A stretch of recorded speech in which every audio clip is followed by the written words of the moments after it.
All I do remember is I had to do what I was told.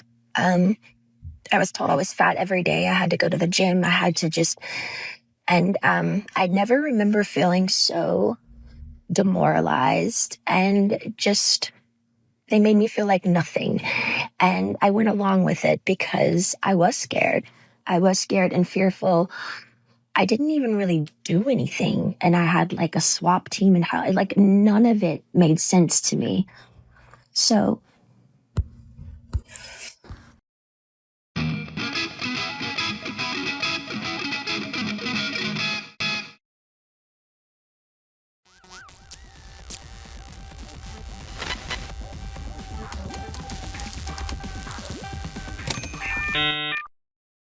For more than a decade, one of the most iconic women in modern pop culture lived under one of the most restrictive legal cages imaginable. A conservatorship that dictated her money, her career, her movements, even the most intimate parts of her life. On the outside, the world saw glitter. Vegas residencies, stadium tours, a global superstar who never missed a beat. But behind the curtain, Britney Spears was being handled like an asset, supervised like a ward, and silenced like a prisoner. In 2021, Britney finally broke her own silence and exposed the reality she'd been forced to live. She told the world she felt abused, controlled, traumatized. She said, "I just want my life back." That moment changed everything. It ignited a legal shift, a cultural reckoning, and a movement that had already been shouting her truth when she couldn't. And then finally, after 13 agonizing years, the conservatorship was terminated. No more handlers, no more forced choices, no more control. But freedom isn't the end of Britney's story. It's the beginning. Because when the machine stops, when the contracts fade, when the world suddenly expects you to know how to be you again, that's where the real fight begins. For this video, I've put together some of her most poignant recorded statements, starting with her declaration to the courts, pleading to end the conservatorship, followed by her candidly sharing some of the very cruel and unusual ways her family and team maintained control over her, kept her living in fear and isolation, and prevented her from living her own life to the fullest. I will be honest with you, I haven't been back to court in a long time because I don't think I was heard on any level when I came to court the last time. I brought 4 sheets of paper in my hands and wrote in length what I had been through the last 4 months before I came there.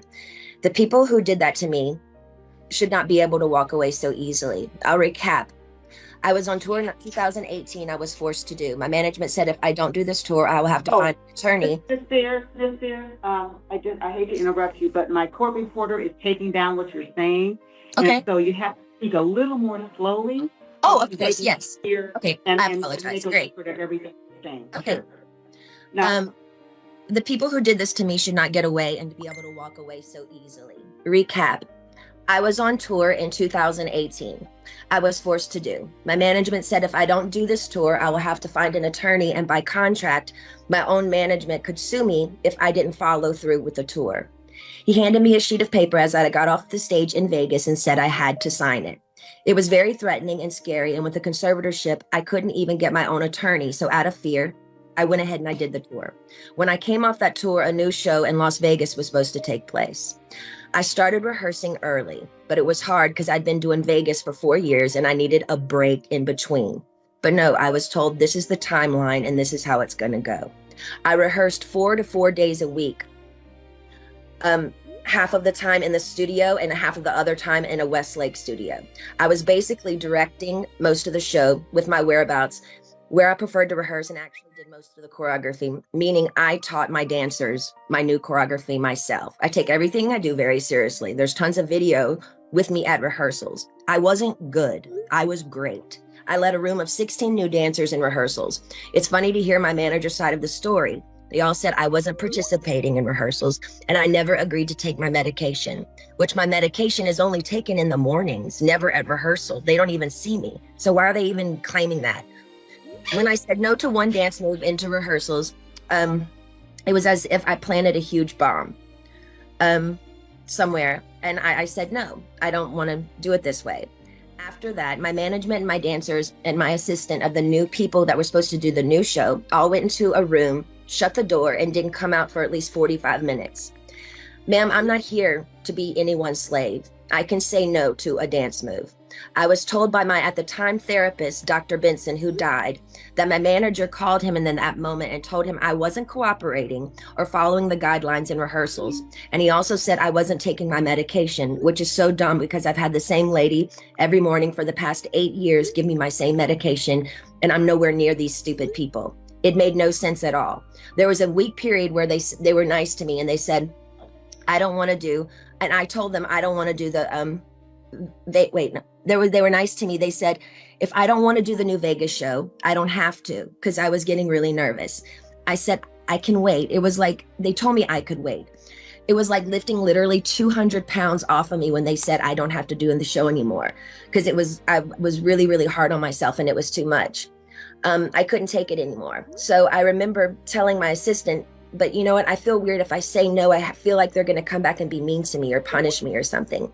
3 days later, after I said no to Vegas, my therapist sat me down in a room and said he had a million phone calls about how I was not cooperating in rehearsals and I haven't been taking my medication. All of this was false. He immediately the next day put me on lithium out of nowhere. He took me off my normal meds I'd been on for 5 years. And lithium is a very, very strong and completely different medication compared to what I was used to. You can go mentally impaired if you take too much, if you stay on it longer than 5 months. But he put me on that and I felt drunk. I really couldn't even take up for myself. I couldn't even have a conversation with my mom or dad really about anything. I told them I was scared, and my doctor had me on 6 different nurses with this new medication come to my home, stay with me, to monitor me on this new medication, which I never wanted to be on to begin with. There were 6 different nurses in my homes, and they wouldn't let me get in my car to go anywhere for a month. Not only did my family not do a goddamn thing, my dad was all for it. Anything that happened to me had to be approved by my dad, and my dad only, he acted like he didn't know that I was told I had to be tested over the Christmas holidays before they sent me away when my kids went home to Louisiana. He was the one who approved all of it. My whole family did nothing. Over the 2-week holiday, a lady came into my home for 4 hours a day, sat me down and did a psych test on me. It took forever. But I was told I had to then, after that I got off, I was told I had to then, after I got a phone call from my dad saying, after I did the psych test with this lady, basically saying I had failed the test or whatever, I'm sorry, Britney, you have to listen to your doctors. They are planning to send you to a small home in Beverly Hills to do a small rehab program that we're going to make up for you.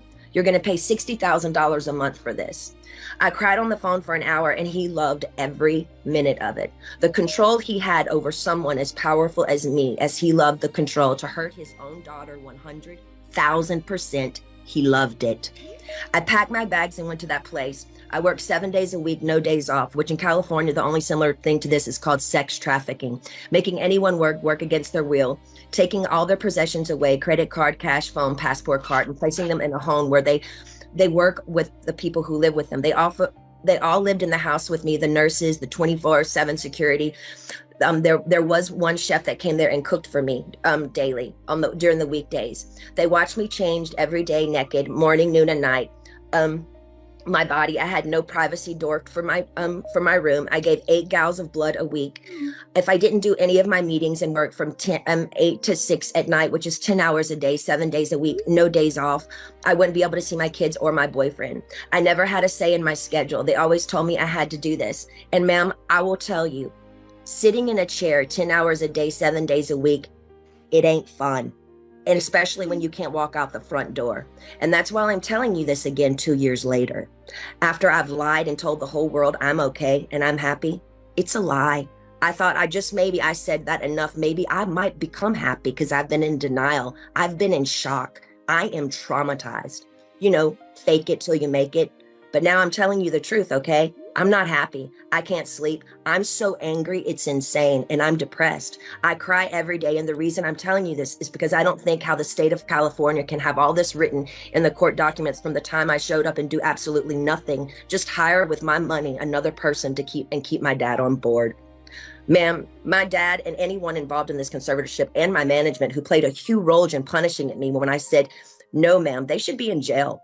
Their cool tactics working for Miley Cyrus as she smokes on joints and stage at the VMAs. Nothing is ever done to this generation for doing wrong things. But my precious body, who's worked for my dad for the past fucking 13 years, trying to be so good and pretty, so perfect when he works me so hard, when I do everything I'm told in the state of California, allowed my ignorant father to take his own daughter, who only has a role with me if I work with him. They set back the whole course and allowed him to do that to me. That's giving these people I've worked for way too much control. They also threatened me and said if I don't go, then I have to go to court.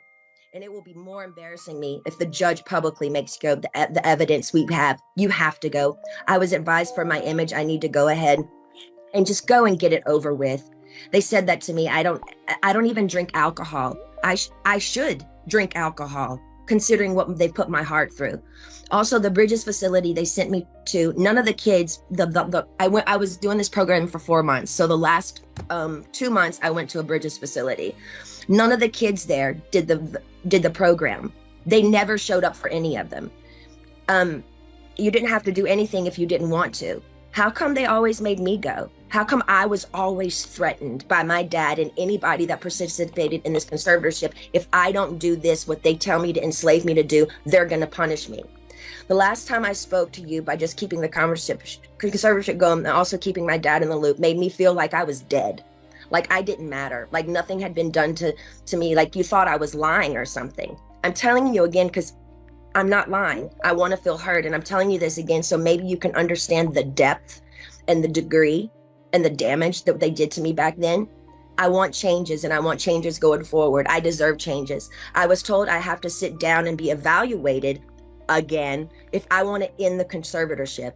Ma'am, I didn't know I could petition the conservatorship to end it. I'm sorry for my ignorance, but I honestly didn't know that.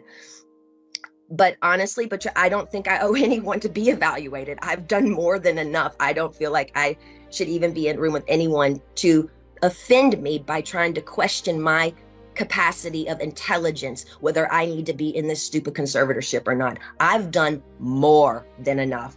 I don't owe these people anything, especially me, the one that has roofed and fed tons of people on tour on the road. It's embarrassing and demoralizing what I've been through. And that's the main reason. I've never said it openly. And mainly I didn't want to say it openly because I honestly didn't think anyone would believe me.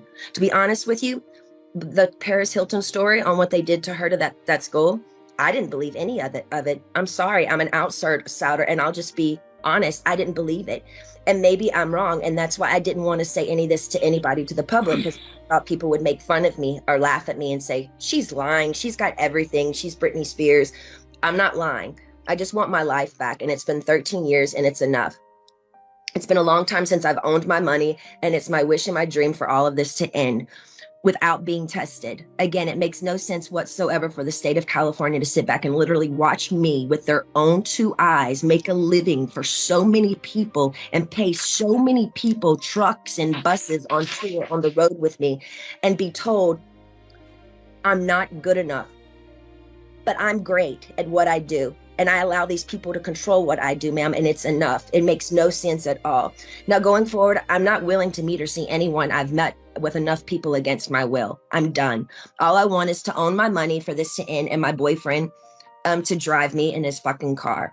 And I would honestly like to sue my family, to be totally honest with you. I also would like to be able to share my story with the world and what they did to me, instead of it being a hush-hush secret to benefit all of them. I want to be able to be heard on what they did to me by making me keep this in for so long is not good for my heart. I've been so angry and I cry every day. It concerns me. I'm told I'm not allowed to expose the people who did this to me. For my sanity, I need you to the judge to approve me, do an interview where I can be heard on what they did to me. And actually, I have the right to use my voice and take up for myself. My attorney says I can't, it's not good. I can't let the public know anything they did to me. And by not saying anything is saying it's okay. I don't know what I said here. It's not okay. I don't want to interview. I'd much rather just have an open call to you for the press to hear, which I didn't know today we're doing. So thank you. Instead of having an interview, honestly, I need that to get it off my heart, the anger and all of it that's been happening. It's not fair they're telling me lies about me openly. Even my family, they do interviews to anyone they want on news stations, my own family doing interviews. and talking about the situation and making me feel so stupid. And I can't say one thing.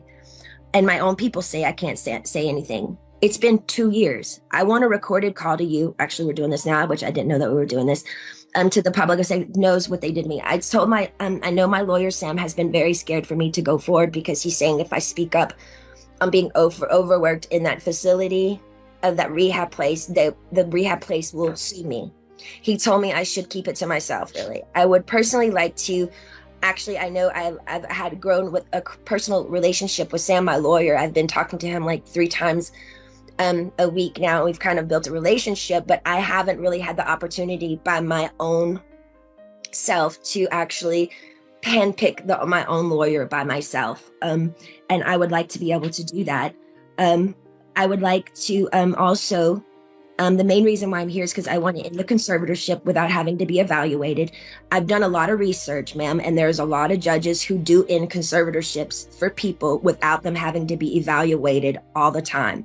The only times they don't is if a concerned family member says something's wrong with this person and otherwise. And considering my family has lived off my conservatorship for 13 years, I won't be surprised if one of them has something to say and go forward and say, we don't think this should end. We have to help her, especially if I get my fair served in turn and exposing what they did to me. Also, I want to speak to you about, at the moment, my obligations, which I personally don't think at the very moment I owe anybody anything. I have 3 meetings a week I have to attend no matter what. I just don't like feeling like I work for the people whom I pay. I don't like being told I have to, no matter what, even if I'm sick. Jody, the conservator, says I have to see my coach Ken even when I'm sick. I would like to do 1 meeting a week with a therapist. I've never, even before they sent me to that place, had 2 therapy sessions. A therapy session and 1 therapy session with I have a doctor and then a therapy person. What I've been forced to do illegal in my life, I shouldn't be told I have to be available 3 times a week to these people I don't know. I'm talking to you today because I feel, again, yes, even Jody is starting to kind of take it too far with me. They have me going to therapy twice a week and a psychiatrist. I've never in the past they had me going, twice a week and my Dr. Gold, so that's 3 times a week. I've never in the past had to see a therapist more than once a week. It takes too much out of me going to this man I don't know. Number 1, I'm scared of people. I don't trust people with what I've been through.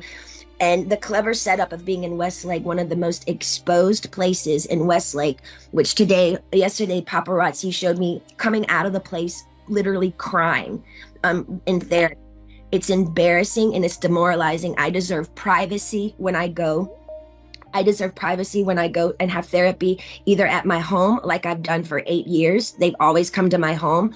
Or when the Dr. Benson, the man that died, I went to a place similar to what I went to in Westlake, which was very exposed and really bad.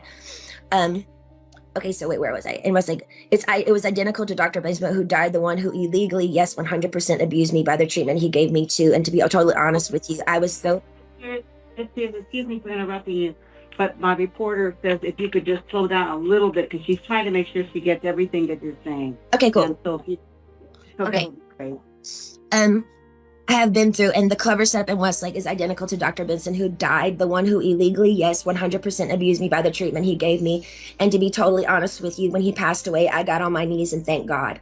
In other words, my team is pushing it with me again. I have trapped phobias being in small rooms because the trauma locking me up for 4 months in that place is not okay for them to send me, sorry, I'm going fast, to that small room like that, twice a week with another new therapist I pay that I never even approved. I don't like it. I don't want to do that. And I haven't done anything wrong to deserve this treatment. It's not okay to force me to do anything I don't want to do.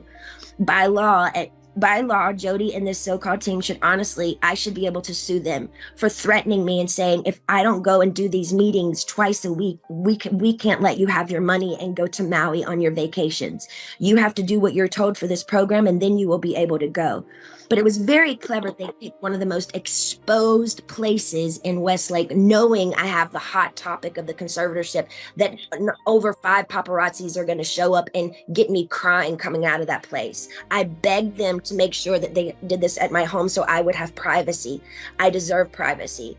The whole conservatorship from the beginning, once the conservatorship from the beginning, once you see someone, whoever it is in the conservatorship, making money, making them money and myself money and working, that whole statement right there, the conservatorship should end. There should be no, I shouldn't be in a conservatorship if I can work and provide money and work for myself and pay other people.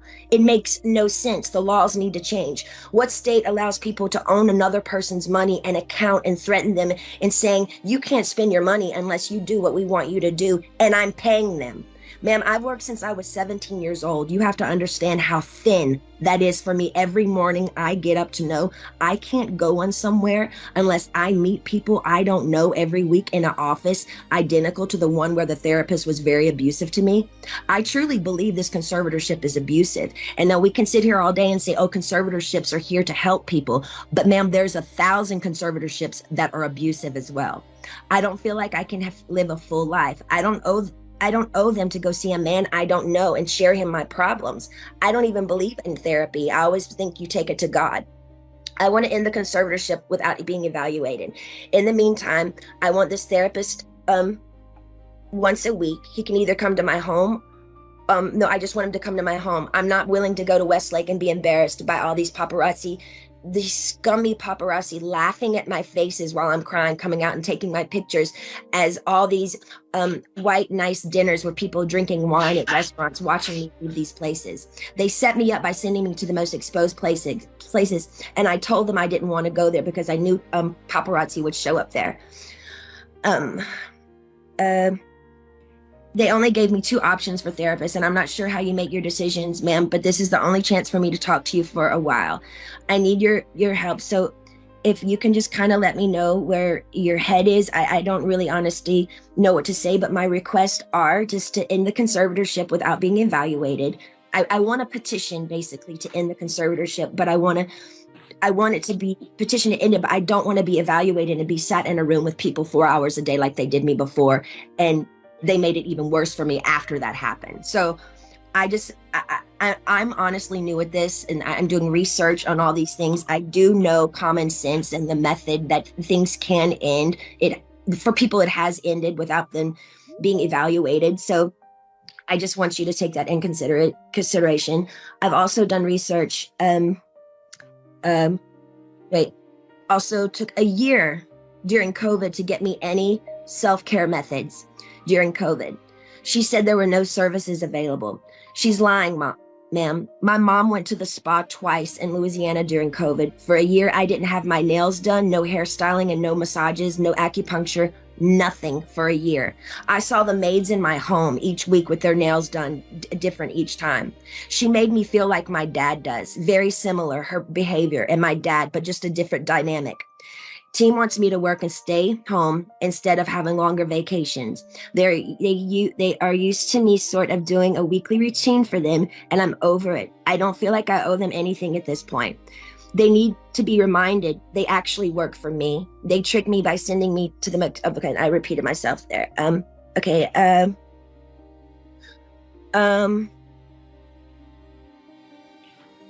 Also, I was supposed to be able to have a friend that I used to do AA meetings with. I did AA for 2 years. I have I did 3 meetings a week. I met a bunch of women there, and I'm not able to see my friends that live 8 minutes away from me, which I find extremely strange. I feel like they're making me feel like I live in a rehab program. This is my home. I'd like for my boyfriend to be able to drive me in his car.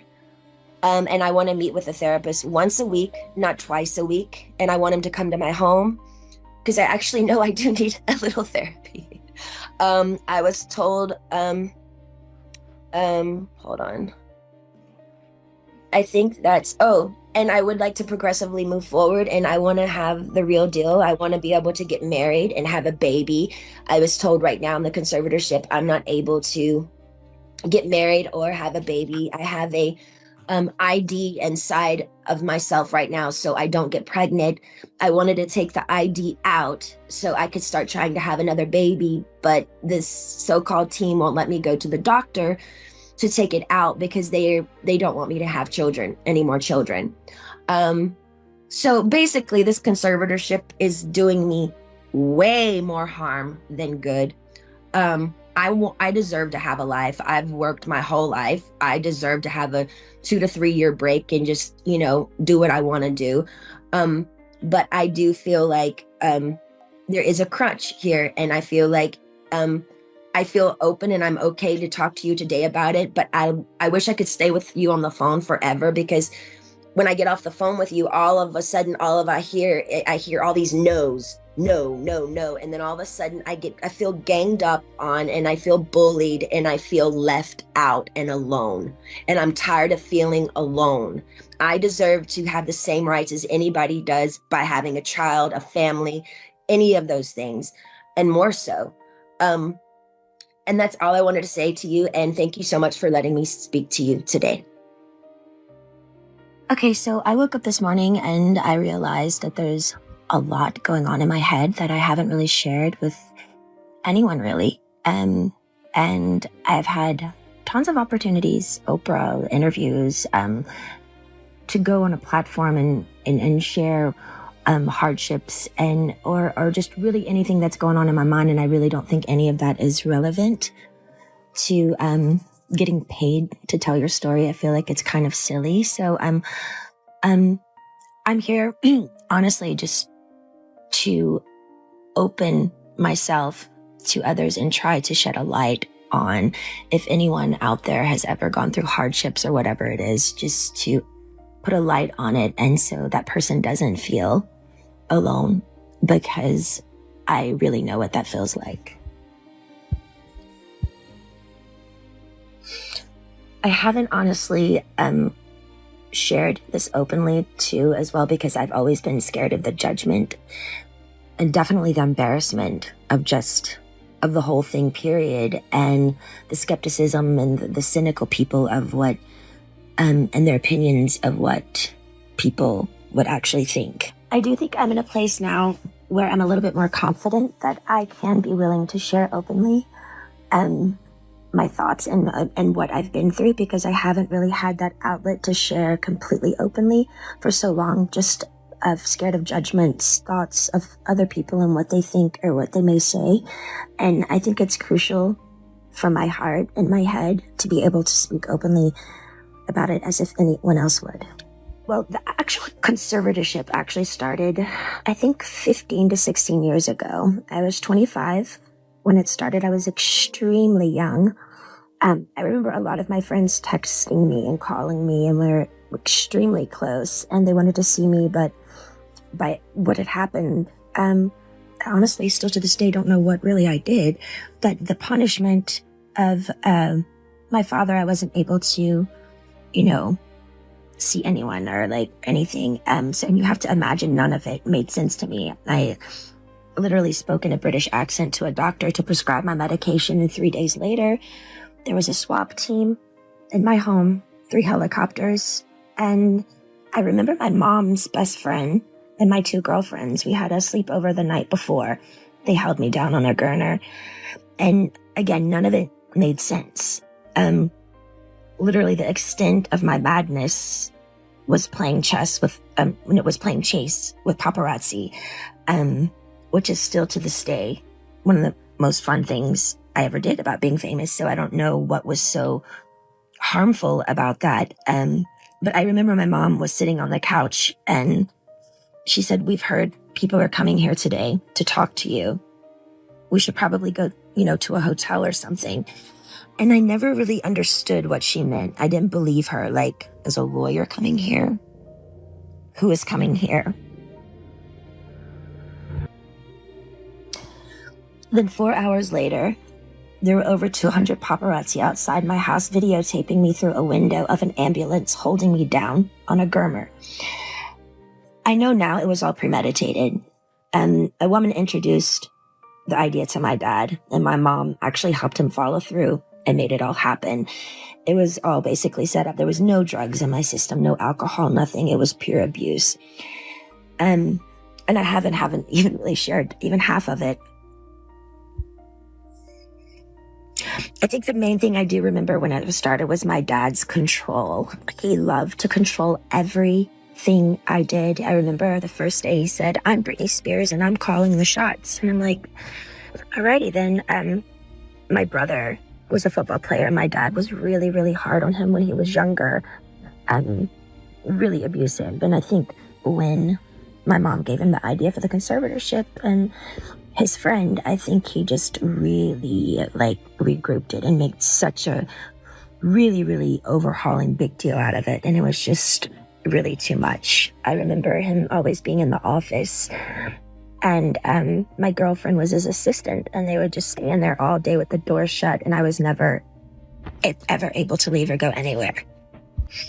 My first job after the 2 weeks of being hospitalized and completely traumatized out of my mind, I did a TV show called How I Met Your Mother, and then I started working on an album called Circus, and started working away right away. All I do remember is I had to do what I was told. I was told I was fat every day. I had to go to the gym. I had to just...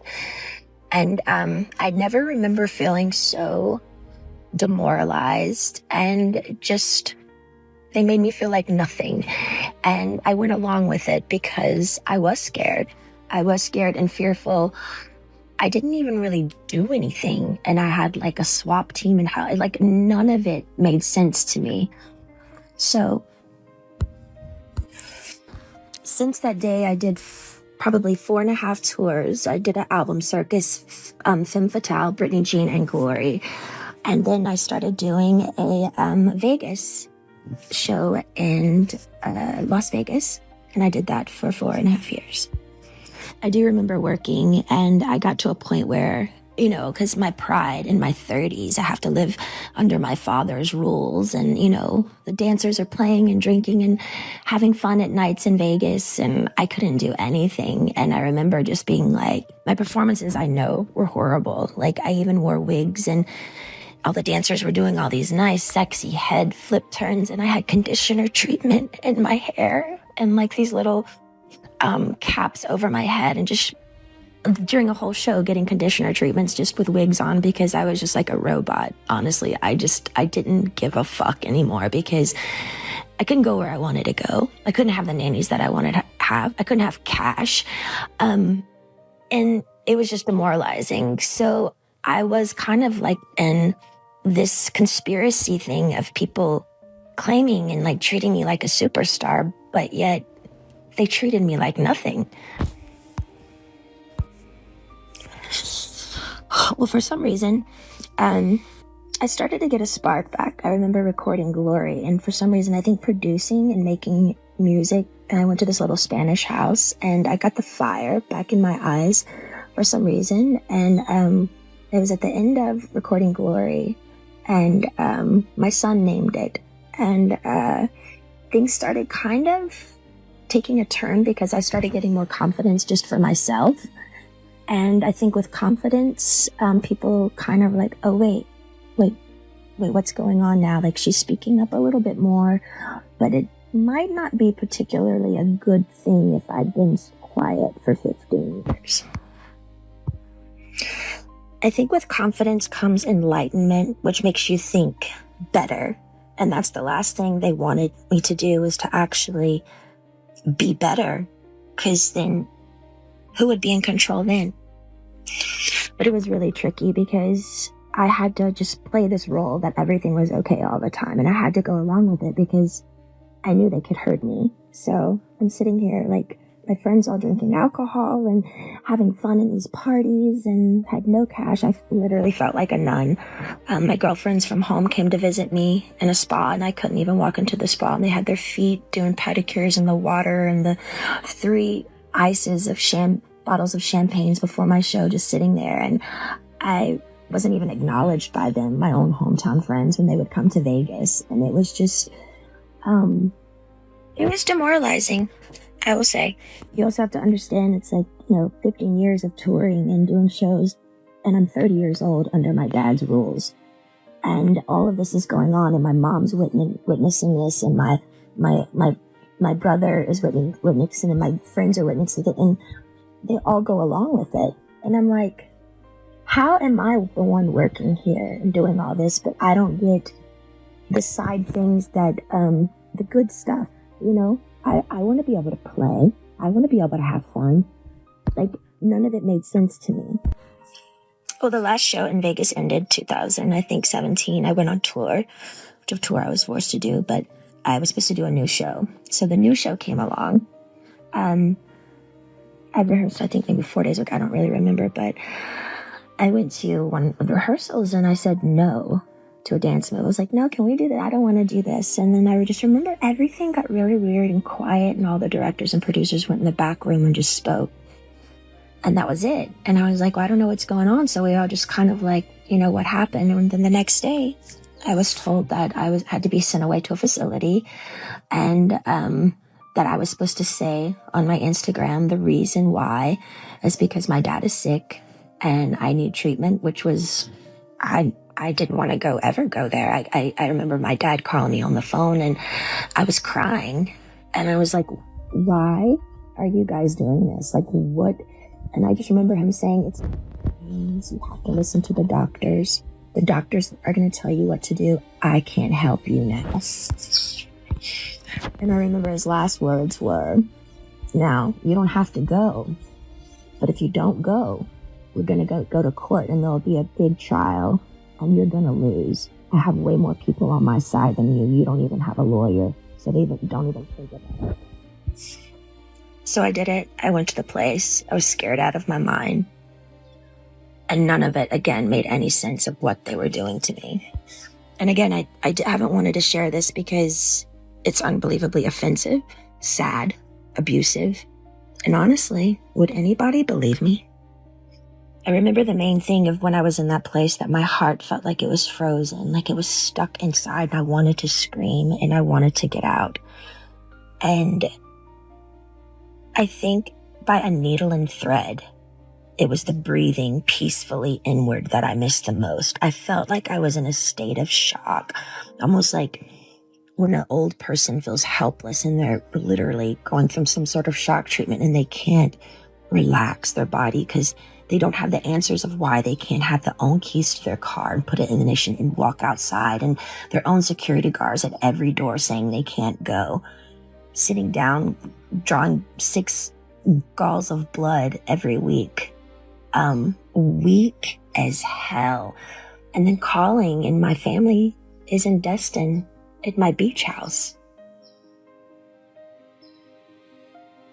It didn't make sense.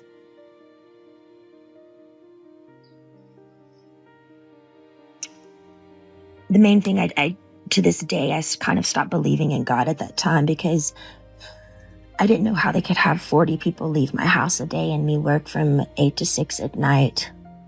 Be seen changed every time I changed in the shower. No privacy, no door, nothing. How did they get away with it? And what the fuck did I do to deserve that? I couldn't even smoke cigarettes. People on death row can smoke cigarettes. I missed my AA meetings. Although I was kind of forced to go to AA, and I'm not even alcoholic, I actually enjoyed it because I thought the people were brilliant. They shared their stories just to share their story, and in a circle of women and men who just are trying to be better people and trying to touch other people. I missed my AA meetings. I couldn't go in. I couldn't have the keys to my car, no cash, no cigarettes, no door for privacy. It changed me, watched me change naked every day. I did work 7 days a week. No weekends were off. They monitored what I ate. From 8 to 6, I worked. Sometimes at 9 o'clock, I'd be able to watch a movie. But finally, the owner of the whole facility that I was always texting to try to be able to go somewhere, just get out of the house, that place somehow, he had to let me go because the Free Britney campaign came out. With all the pink t-shirts. I saw it on a lot of the morning shows, and people by word of mouth, and I think just by my fans knowing by heart that something was up. I remember one of the guys were on an interview on the street, and he said, you know what, I could be totally wrong, and if I'm wrong, I'll be really, really embarrassed, and I'll just go have a drink somewhere. He said, but I do feel like they're doing something to her right now, and I'm not surely what it is, but that's what my heart says. But the whole thing that made it really confusing for me is these people are on the street fighting for me, but my sister and my mother or doing anything. To me, it was like they secretly, honestly liked me being the bad one, like I was messed up, and they kind of just liked it that way. Otherwise, why weren't they outside my doorstep saying, baby girl, get in the car, let's go? I think that's the main thing that hurt me. I couldn't process how my family went along with it for so long. And I mean, almost half a year, you know? And their only response was, we didn't know. I'm like, I'm on the phone telling you right now, I'm here, please. Eventually, by the grace of God and praying on my knees, I left the place. But I was still scared. I was really, really scared. And from then on, I had support. I needed a lot of support. And I found 2 really, really great people that would come to my house weekly and just help me with my mind, because I didn't understand all the therapy that I had to do there. But why have therapy when it's forced and in like a militant, almost prison-like way that like is where you're not even all there? None of it made sense. Well, I think my strength grew because I didn't reach out to my dad anymore. They were playing the game of ball and twist of, you know, she's going to come running back to us because, you know, we've scared her and we're the bosses here. But I didn't. I just stalled and I stalled and I stalled and I stalled. And finally, I think they just knew I wasn't going back. And I finally got a lawyer. A wonderful friend finally got me a lawyer. And he really helped me through it. To me, the thing was, I think the trauma of all of it and just the whole thing together and going down to how much effort and work and heart I put in to what I did when I did work, even down to the details of how many rhinestones are going to be in my costume. And I cared so much. And they literally killed me. They threw me away. That's what I felt like my family threw me away. I was performing for like thousands of people at night in Vegas, the rush of being a performer, the laughter, the joy, the respect. I was shaking over 40 people's hands every night before a show, training weekly, 3 training sessions a week, AA meetings, therapy sessions. My dad literally, I was a machine. I was a fucking machine. Not even human. Almost. It was insane how hard I worked. And the one time I speak up and say no in rehearsals to a fucking dance move, they got pissed. I feel like the scare tactic and how badly they treated me in the end, I think they thought I was going to come begging back to work again because they thought, you know, I needed them. Because they put me in an ignorant, scared state of mind to make me feel like I needed them. And if you don't do what we say, we're going to show you who's boss. I didn't play their game anymore.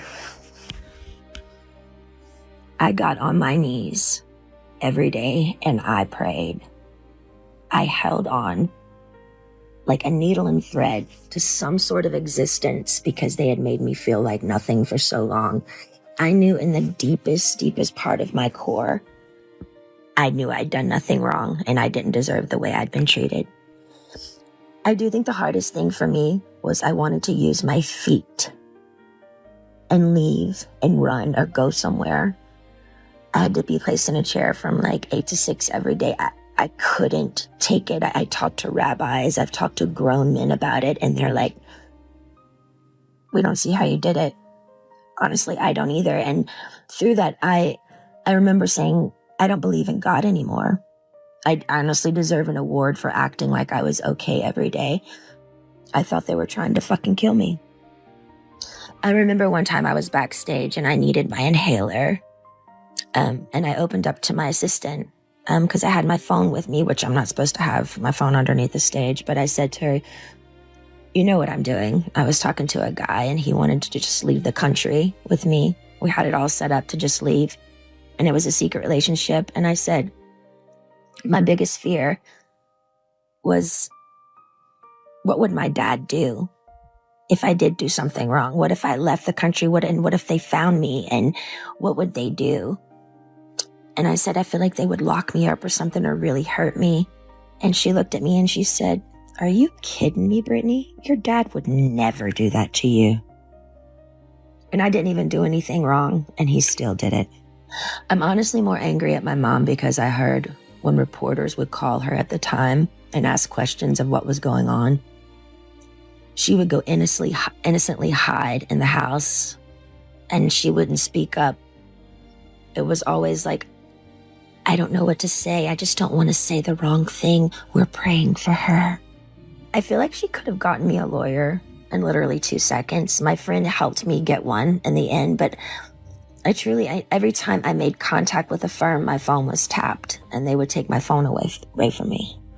And again, I get nothing out of sharing all of this. I have offers to do interviews with Oprah and so many people, lots of money, but it's insane. I don't want any of it. For me, it's beyond a sit-down, proper interview. I had no contact in that place for so long, and my heart would just want to stand up in my family's faces and scream and cry and throw a tantrum and go back in time and do exactly what I wanted to do at those times. Yeah, and might even spit in their fucking faces. Why?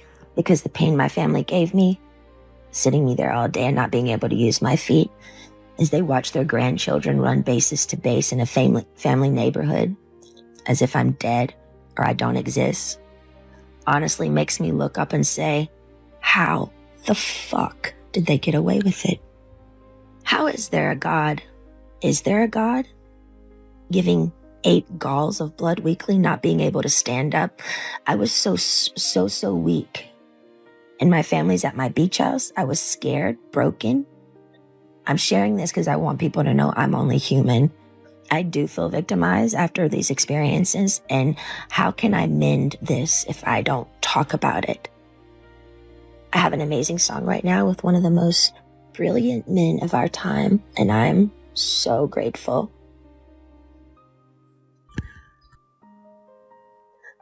But if you're a weird introvert oddball like me, who feels alone a lot of the time, and you needed to hear a story like this today so you don't feel alone, know this, my life has been far from easy, and you're not alone. Okay, so I woke up this morning and I honestly feel like I just have a lot to say and I have a lot to share with. Yes, I do have a therapy guy that I talk to, but he's only available certain times of the week, and usually once a week. And I think in my head, it's really crucial for me to feel like I can share. And if it's the dumbest thing in the world that I do is share on my Instagram my thoughts, if it's dumb, so be it, because I honestly feel like it helps me. Like 3 years ago, I used to do AA meetings. I was never able to miss any meetings. Most of the girls would choose their meetings, and sometimes they go and sometimes they wouldn't. But the way my dad made it for me, I had to go no matter what. I couldn't miss any meetings, and I couldn't even choose the meetings I went to. So it felt forced. So I haven't been back in a really long time. Number one, because when you're forced to do something, it's kind of like, you kind of don't want to go back there and do it, but I secretly did like going. I liked hearing the people's stories, but the problem was I had hours and hours of week where I just sat there in silence. They were always like, do you want to speak? Do you want to speak? And I never got up to speak because I perform and stuff, but my heart, I'm very introverted and shy. If you told me to get a microphone and get up and talk, I would literally probably crawl in a hole and cry. So I obviously have a lot going on in my brain of just like being in a recluse and being shy and not being able to open up. So this morning I woke up and honestly, I just had a couple of things I wanted to say. So I'm showing 2 pictures right now. I'm reflecting back, probably this is a month ago, at me in my gym in my garage. I literally have to force myself to get the hell out of my head and breathe and literally look at my hands, close them together and look up and say, okay, am I praying right now? And it's like my hands just kind of do it for me. I don't even have to think about it. I'm like, what am I doing? Are my hands trying to tell me something? And my husband believes in universal power. There's a higher power we can connect to. I was born Baptist and my mother is Catholic, and I've practiced Judaism when I was younger. I actually had a rabbi come and visit me a couple of times a month when I went through a huge breakup a really long time ago because I needed help spiritually. He'd visit me on tours and things, and it did really help me out. But when I got married, it all stopped. I had children, and my whole focus was on my children, of course. I loved it, though. They were my world. My focus, my everything. I believed, honestly, the huge fact of just a miracle, the fact that a body and a woman could produce such a miracle, that in of itself was my belief and my purpose. So for 4 years, actually, people forgot. I used to have my kids way more than Kevin. People only actually... Yeah, I used to have my kids at one point way more than Kevin. I mean, people don't remember that part because they always focus on the negative. But from when they were 6 to 9 years old, I had them 70% of the time. And of course, since they've been gone, I've honestly felt like a huge part of me has died. Like literally I have no purpose anymore. They were my joy. They were my everything. I look forward to seeing them. That was what I lived for. And then all of a sudden they were gone. And I was like, did my heart just stop beating? And honestly, I don't understand how it's so easy for them just to cut me off like that. I don't understand it. And so yes, I do basically communication with horses. It's called quarantine therapy. But literally after like 45 minutes, you're talking to a fucking horse. But it honestly is a different reflection. I feel like my reflection with people is not very clear. And I think it's almost like I need to break through a wall or make contact. And I know it's an old story, but the psychological damage and not having real contact in that place in, 8 hours of just like communicating by just sitting in a chair and their big smiles and asking me questions and studying me. It's just like, I couldn't come out of my seat and I wanted to get the fuck out of there. I mean, Jesus Christ, how come by law these people can just like do this and make me think and not just most people would say I'd like to be asked questions like that, but no, it was more of like, we're studying you. Like I was a science lab or like, and I'm saying this because God knows I'm not perfect, and I'm taking each day at a time, but yes, I'm taking each day at a time, but I honestly want to see with clear eyes. I feel like if I just could have came out of my seat and slapped the person in front of me at that place, I would have made some sort of contact. I feel like they ghosted me or made me feel like I wasn't present because I was so scared and fearful of the whole situation. It was like I wanted to do like some sort of break through a wall, and I feel like my family, they cut me off of everything I knew. I did feel like they were trying to kill me.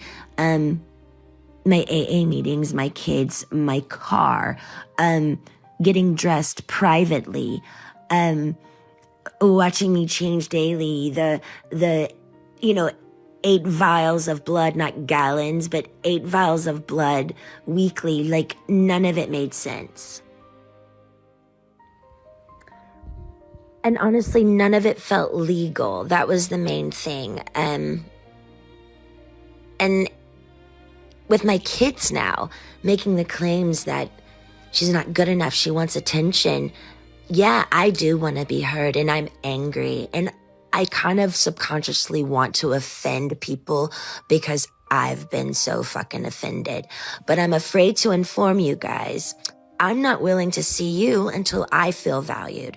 I won't be calling your monitor weekly who never did his job of informing me when you guys were coming. They made me the desperate one. You guys waiting 2 days for me to respond on when you guys could see me. And I never said any of this at the time because I was desperate to see you guys and I wanted to see you guys so bad. But honestly, I should have valued myself way more and told you guys when I was available. I gave you guys so much attention. It was pathetic. And what happened to parents owning the nest? The kids, like the mother, like my mother did. She never knew where I was. We lived in the South. I mean, though it's different now, but she was on the phone all day. I mean, I didn't even exist 1000%. I walked through the woods to my neighbor's house 3 times a day, weekly, and nobody even knew I was gone. So I don't understand the strategic way of parenting and knowing the exact sugar count of your child's intake each day.